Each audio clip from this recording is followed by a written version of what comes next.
CVR English, and today we are going to talk about the effect of the lockdown on businesses such as yours, which of course are the defense equipment supplying companies. In a few sentences, could you sum up the condition of small scale and MSMEs like yours, which are supplying to defense companies, and what kind of effect this lockdown has had on you? It had a kind of dual effect, I would say. I mean, positive, they have come, positives that have come up, as well as, negatives that have come up. Yes. To speak about the positives first, yes, people have, I think the defense sector, the buying sector has, surely realized that now a lot of things can be done locally. So that's bringing up more opportunities, I would say. Okay, and if you look at the flip side of it, yes, we've also gone through the same cash crunches and, the same manpower issues and all that many people talk about. Yes. The first picture as far as, pluses and minuses about the whole, the COVID situation, so to say. Yeah, go on. Yeah, so that's how it is. We surely see newer requirements coming in and things like that. But then the bad side is always there. Funds don't come in on time, and we don't. Manpower is not there. Manpower is, I think, is big. So it's a common problem for everyone. It's a common problem for us too. Well, that's where we as a company are suffering, I would say. Right. When you say when finance is not coming through. Now, we do understand that the defense manufacturing sector is essentially a government monopoly. In fact, the end user happens to be public sector units of the central government and of course state government, essentially the central government. So, aren't central government companies paying you on time, because it's a central government concern? Yes. I would actually I would make a writing statement before that. We basically, do a lot of design and development. So a lot of new ones basically comes to us. So that, to that extent, project funding and things like that is where it is stopped. Even before the project comes, we have had issues with the project getting delayed and things like that. Yes. For a company who survives more on, design and development, indigenization, design and development, we are having that problem. I wouldn't say that problem is there with money not coming in after the service is provided, but maybe yes, the projects are not taking off at the speed what we expected them to take off. Right. So now make me understand this slightly better. Now we understand that defense preparedness isn't 24/7 kind of initiative. Even if there is lockdown, no lockdown, we have seen how in the Indo-China battle there was a skirmish, and which we also seen that defense preparedness also means that armed forces and the other forces which are in charge of security, they need equipment, and the equipment is to be supplied. So in terms of that, for an ordinary layman, how is that supply chain affected? Can you just specify, please? When it comes to regular products and regular things which are being locally developed, I think there's no stumble block. That's actually got a boost, I would say. Okay. But, things like, imports have stopped. I wouldn't say stop, but then, some import, everybody is kind of dilly-dallying about it. That's like I said earlier, the newer projects and the development projects are the ones which are suffering the most, I would say. Right. As far as regular production, some of my friends who I speak to, they are perhaps not having so much of an issue as far as the market is concerned. Right. Maybe up to their cash crunches, I don't know, but other issues like manpower and all definitely there. But as far as the market is concerned, the regular, upgrade, not I wouldn't say upgrading. Filling up all the vacant areas as far as production of regular items are concerned, that seems to be going, getting better. That's what I get on. Right. And also, how much of the regular production forms part of the overall ecosystem of defense equipment suppliers? I think that is the major part. The development projects are perhaps 5 or 6% or 10% perhaps. Okay, and I think the major part is definitely by the regular production only. So, okay, not so much. I won't be able to detail it very much. okay, but yeah, I mean, they take a major part of the defense budget, defense buying, so to say, the regular production. Right. Acha, right. So also, I have a question. You are an optical. Could you tell something about your own business and the way what has been the main product of your companies and which organizations you supply for, sir? We basically deal with, maybe when it comes to the component level, we deal with the ordnance factories and some of the defense PSUs. Right. When it comes to development, we deal with a lot of DRDO labs. Right. Okay, who are responsible for coming up with newer technologies or newer products or more innovations and things like that. Right. Okay, so optics is basically like I mean it's kind of like less regarded, but I mean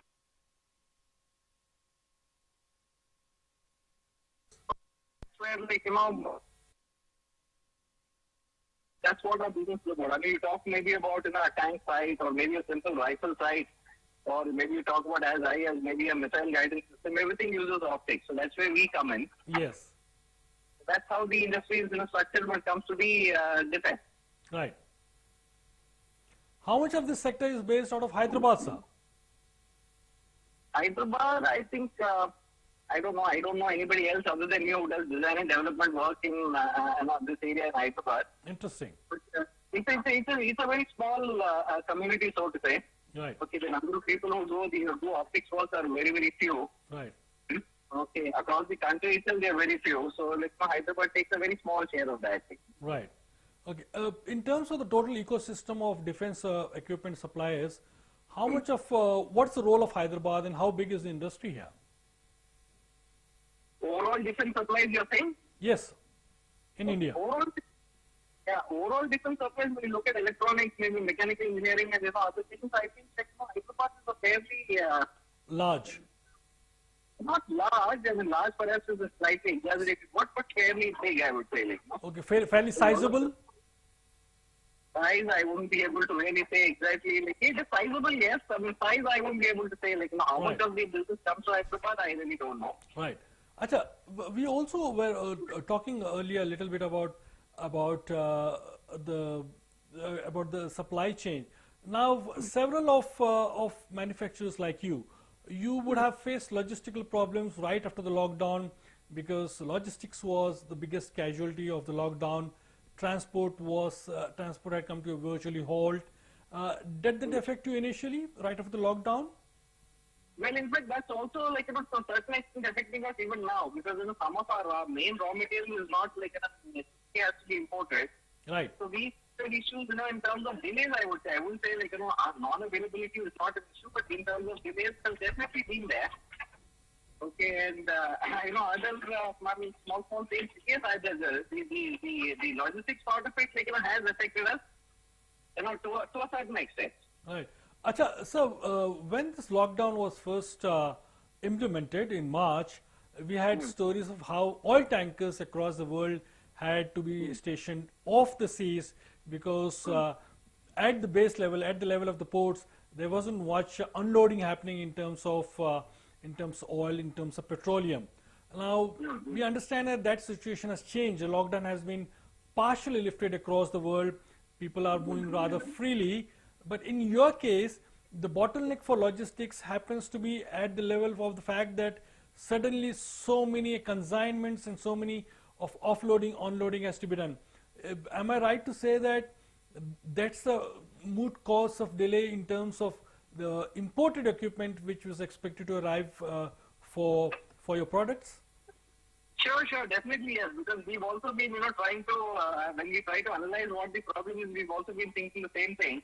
That maybe the bottleneck, the chokes that actually have happened, maybe in the think that it seems to be the bigger and that seems to be a big problem actually. Right. Yes, I totally agree with what you say, like word to word. Right. And are you seeing because I suppose it has been like nearly a month since things have started moving. Are you seeing any positive upswing in terms of several of the bottlenecks which you're facing? For example, let's say the logistical bottleneck in terms of we have seen buses slowly being plied on the streets. We have seen private transport increasingly being used. We've also seen trains being launched in a limited way.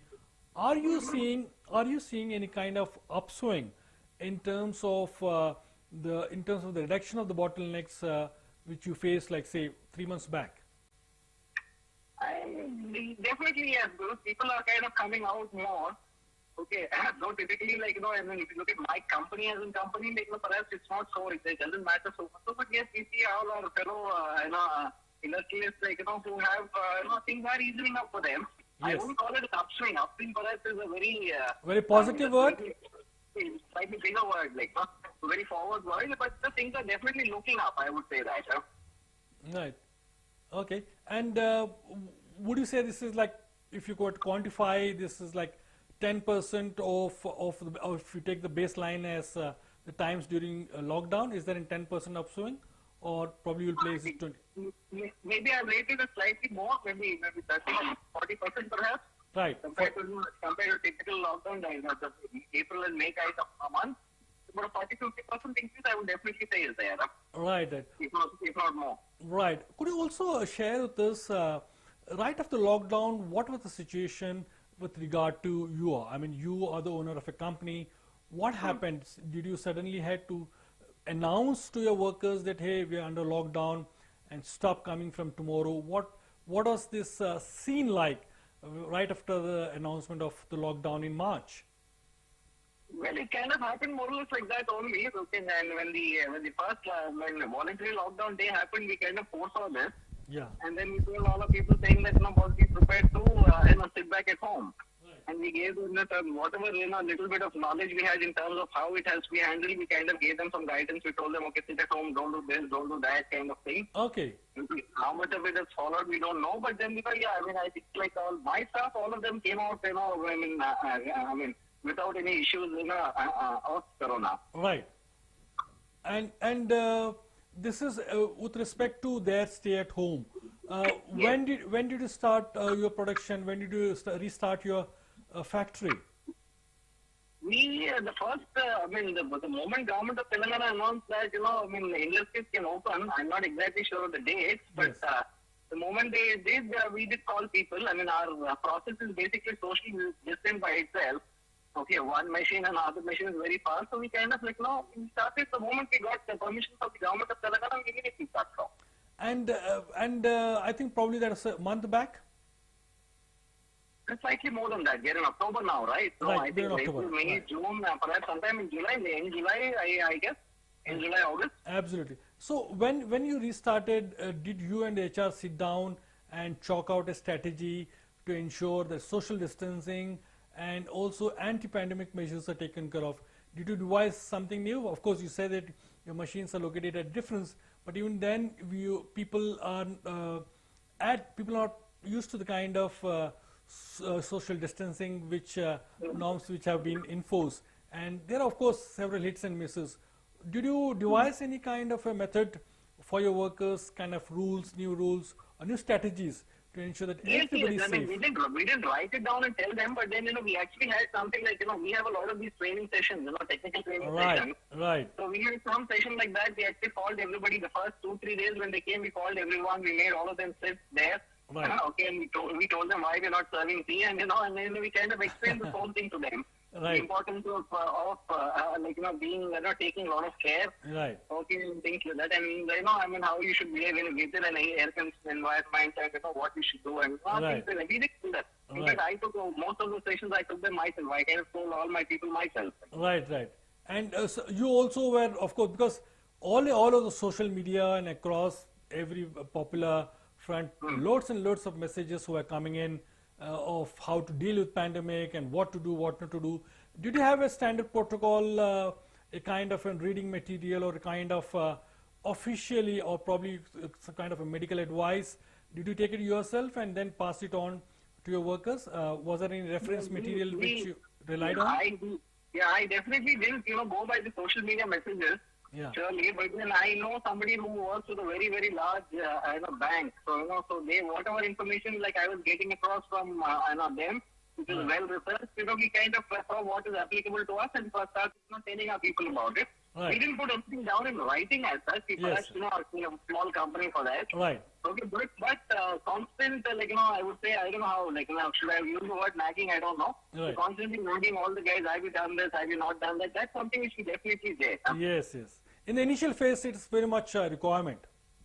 It was definitely a requirement because, the fear of, in case somebody really contracted the virus and the fear of it spreading, that was, we work in a totally air-conditioned environment. So, kind of spreading was, was very much worrisome for us. So I took a lot of care, and some another senior executive in the organization also took a lot of care in terms of constantly telling people that, reminding them again and again. Like, we didn't put down writing as such, but yes, we did it, verbally, yes. We did a lot of it.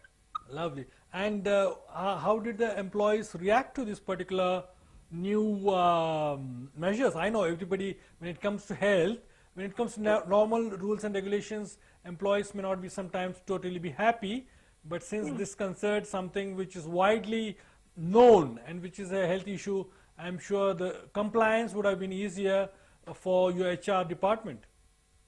No, the people started listening by out of sheer fear, I would say. I know.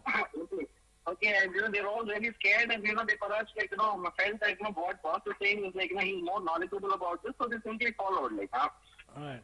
Okay, and that was not because they were scared of anything else, but they were simply scared of nobody knew what's going to happen with corona. If you contact corona, you're going to die, you're going to live. People didn't know. So that fear itself is the one which made them follow it. Right. At least my small team, I didn't have a problem in anybody revolting back or not being happy about it or whatever. Right. Have you seen that kind of learning? Because of course now since we are probably in the 5th month of the lockdown, and things are changing over slightly in terms of more relaxations are happening in terms of not just on the street but also in terms of government instructions. Do you see a kind of lessening of restrictions or self-imposed restrictions and observance of non-observance of rules by employees and people altogether? You think people are becoming more relaxed now? Definitely yes, definitely yes. Yeah. Okay, and sometimes they get too relaxed, so we try to remind them saying that don't be so relaxed also. Yeah. But yes, people are relaxed, and frankly speaking, I myself am a little more relaxed because so I kind of I'm able to instill more confidence into my people. Yes, yes. Okay. So definitely yes, I see that relaxation definitely yes with my staff. I see it with a lot of other people too. Right. Could you also tell, for example, let's take a simple office. When at the time of lockdown, the first thing every management, when it reopened, it decided was, or probably in the house also, to wash the hands. In fact, we heard this thing about washing the hands. So provision of soap, provision of paper towels, or provision of something to wash the hands, and also social distancing while dining, while parking, while working. While working, we have discussed, but other aspects of social distancing which are applied when employees started back working, probably washing hands is one, probably due to change any kind of punching mechanism. Of course, besides washing, the kind of gel, the antiseptic gel also, and sanitizer gel also would have been utilized. Did this all things all still continuing in your company, sir? Yeah, they are. In fact, we also work with some rare earth materials. So washing hands as such has been a part of our daily life in any case. Right. Okay, but now yes, it's I would definitely say that the consciousness has increased for everyone. In terms of hygiene, washing hands particularly, or sanitizing them. We work a lot with isopropyl alcohol and acetone, so hands are anyway sanitized. So it's not that it was new to people, but then the consciousness has increased and they kind of do it more, and we have drilled it down. I know they see us doing it, we senior executives, they see us doing it. So it's kind of become a norm now. Huh? Right, and that's a positive thing. It definitely is. Kind of overall brings up the hygiene level of everyone. Okay, and it's really going to help in terms of spread of the virus, and I think these people have understood that, and they are. I've understood it myself, so I'm sure we've drilled it down enough that they've understood it too.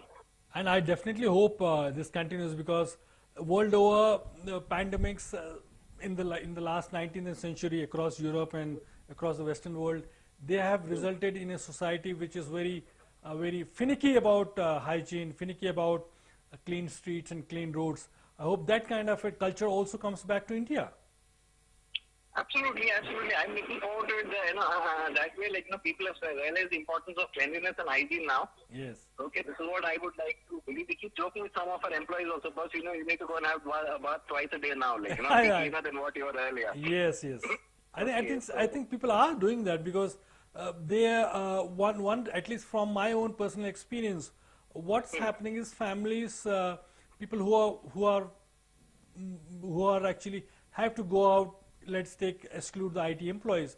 People have to go out and not work from home. They have this added fear on the minds that they have to go out. They all the way from their home, walking outside or driving outside to the office, parking the vehicles, speaking to employees, joining them in the work. Despite all the social distancing, there's always a chance that one could be carrying symptomatic and non-asymptomatic kind of virus along with once one goes back home.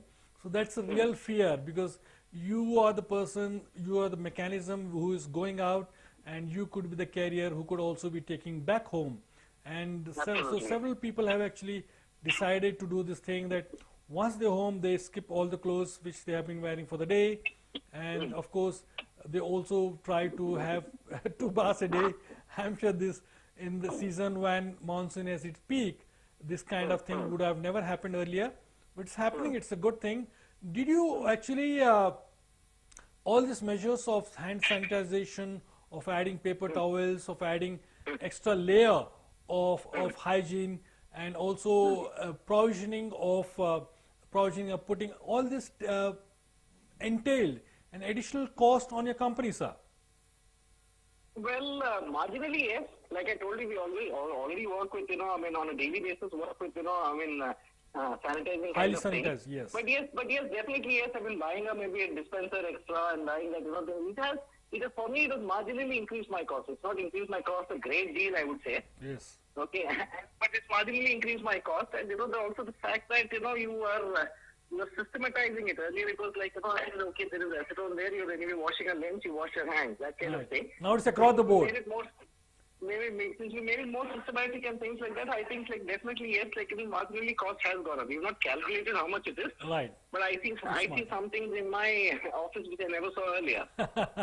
And also, and it has also probably seeped down right from the top management to the technicians to the production staff, right to the person who's manning the gate and who's allowing visitors into the company, including HR. So probably absolutely. top to bottom. So have you managed to speak to other MSME and what kind of issues they are facing? Yours is in the optical equipment for defense sector, but there are other defense units who have been supplying to ordnance factories and which is like regular production. Are they also in a situation which is comparably better than you, and how better is it in terms of production, in terms of finances, in terms of the circulation of money, which is so vital for running any business? I have a few friends who kind of have had a little bit of issues, I would say, in terms of, those 2 months, being, sitting idle at home, they have had issues as such. Okay, so their finances getting stuck, and that's what you're asking, right? Yes, absolutely. That's what I'm asking, sir. Yeah, so that's I've actually seen, some guys, people who are a little more cash rich got away with it. People who weren't, they have had their fair share of problems, definitely, yes. So I've not gone in detail and discussed as how it, it has kind of worked for them, but then it is the cash flows part of it has definitely affected everyone. So let me phrase the question in a different way. Differently, okay. Earlier when I was talking in earlier programs, when you were talking about to the hotel industry, we were talking about the food and beverage industry, we were talking to the industries related to travel and tourism.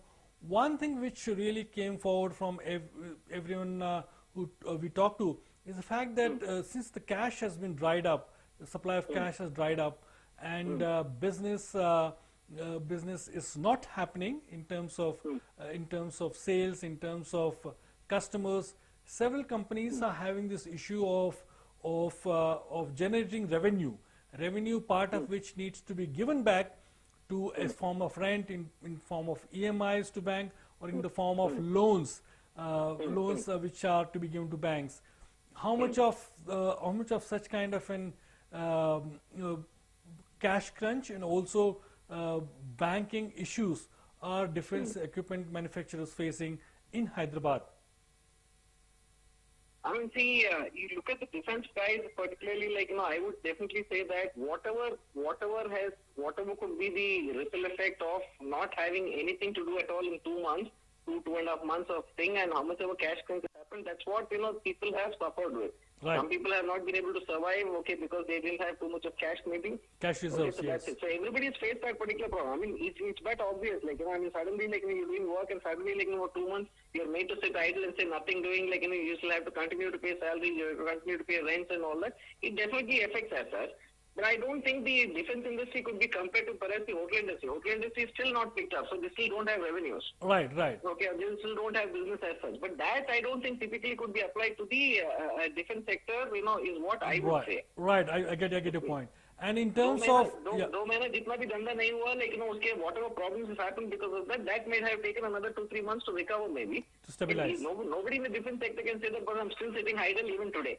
That's interesting. That's an interesting point. I think that's a very positive kind of, and for the first time in several programs you have done, that's a very positive. Could you also say that how much of this cash crunch and how much of absence of cash liquidity do defense companies face? Are banks also, because from the hotel industry example, for example, for the lack of any quick example I can think of, there was the rent to pay, and also there was the fact that bank loans had EMIs to be paid. Does that also happen to the defense equipment suppliers, in the fact that banks are breathing down their necks, demanding the EMIs which were due to them in this lockdown period? Surely. I mean, I don't think a banker is like, going to be being kind to anybody because of, COVID or, whatever. Right. Okay, so that problem definitely, I mean, I don't have a bank loan, so I really haven't had, that situation. But there are my friends of, some of them who come and tell me saying that, boss, this guy is becoming a headache now, like, sitting on my head every day kind of thing. So that breathing down the neck part of it, especially from the banker side, is definitely there, is there here also. Right. Okay, like there everywhere else. There's no doubt about, that at all. I mean, regular payouts should be made, and I told, like, salaries, it was told that, salaries everybody have to pay, so you kind of don't have money to business. Right. Revenue is not flowing in, but you still have your expenses. So that trouble would have been there for everybody, like defense or non-defense, it would have been there for everyone. So coming to an important aspect of this entire discussion, we discussed about your business and the fact that you as a supplier and you as a business owner. Let's shift a little goalpost a little bit and talk about what happens to the workers. How have workers managed, and how has the entire pandemic, lockdown, absence of regular income affected them? Both the permanent workers, so to say, and the workers who are hangami, in the sense they are seasonal workers. Many of the seasonal workers would have probably gone back to their native places, to the villages and towns where they came from, and the permanent workers would have probably been absent for like 2 or 3 months from the job. How did you as an owner, and how did they as employees and regular citizens handle this kind of absence of a regular income during this lockdown period? I mean, see, I see, if you look at the defense sector particularly, I will actually have a slight difference of opinion on that. See, it's like, most of the people who work there are technical, either just highly about technical or highly technical or whatever. Right. Okay, so I feel that, the people who are much more on a slightly, next level of, economic education, stability. so to say. Yes. Okay, so it's kind of, they might have gone back home and things like that, but then, a lot of people I see have actually come back, because they are specialized kind of working, and it's not easy to get specialized kind of jobs as such. So maybe that whatever gap is there, like about 60-70% of the people have definitely come back, as far as the circle that I know of. Right. Which I would definitely extrapolate it and say it's true for all the people who actually do serious defense work. Right. Okay, so it's not like typically like, what you saw in maybe, one of the news channels where migrant workers walking in and going away to what to do kind of thing. It doesn't apply so much so to the defense industry, is my belief. Right. And in terms of seasonal workers who are not your permanent employees, workers who are from the allied industries, like the logistic person, the drivers, or people who are daily wages who are employed in and around your company, what has been their conditions? Are they returning slowly? Yes, yeah, a little bit, yes. Maybe like not as much as perhaps the technical guys. Yes. Okay, and but people are returning. In fact, there's a very small little workshop that again there were two Orissa guys. They have actually come back now after all the things, after their fear has gone down. Yes. Okay, so now how it happens in construction industry or maybe the mass by people Yes, industries, yes. I do not know. But if you look at me, if I look at around me, like people are slowly beginning to trickle back in the non technical staff, so to say. Right. The casual workers kind of thing, slowly they have started trickling down. Right. And I would, if I'm asked to make a compulsory, give a compulsory date, I would say by about December, Jan, I think everything will come back to a bit 70-80% will come back to normal. And this kind of and this kind of a positive optimism from your side is based on what sort of factors, sir? First thing is what I see. Yeah. Okay. And what I go to maybe my vendor's place or my friends, factories and things. That's one thing. Right. And second thing is that I would like to believe a very positive person. Abhi wo naukri karega nahi to jayega ka. So I thought today tomorrow he has to come back. That's the kind of the logic that I would use. Right, right. And because the reason I'm asking this question is that various theories have been, in terms of this. I ask this question to a lot of people, and usually the answer, mostly businessmen, is that probably they are expecting it by March, and some are expecting by January. And I'm so glad that you are saying that it is going to happen by December or December, January. And their reason is pretty simple. What they say is that by March or February of next year, there could be a vaccine, and the arrival of the vaccine against coronavirus could ensure that the fear of coronavirus, of this epidemic, is totally erased, and people start going back to living the normal lives, to start traveling, start enjoying themselves, start working themselves, and start going out, and also start, the life is limping back to the normalcy which it existed before December last year. So that's the kind of optimism which came from them, in the sense that by March they're expecting. Do you foresee, you are a person from the technical background, and do you foresee any kind of a rapid diminishing of such concerns and distribution rather of the vaccine across to all the people in a very short period of time, or do you think it could be staggered? The delivery of the vaccine. The delivery of the vaccine, you say? Yes. I'm only wondering, I'm also a production guy. I'm only wondering, if a vaccine has to be more, 10 or 20 companies have to manufacture vaccine for the entire world. Okay, how fast are they going to produce? So that may be a delay factor. But apart from that, I don't think of anything else. If suppose somebody suddenly comes and says make 7 billion pieces of what you're making now, it's obviously going to take me a lot of time. So that's the only concern that I have. Right. Very interesting. Very interesting.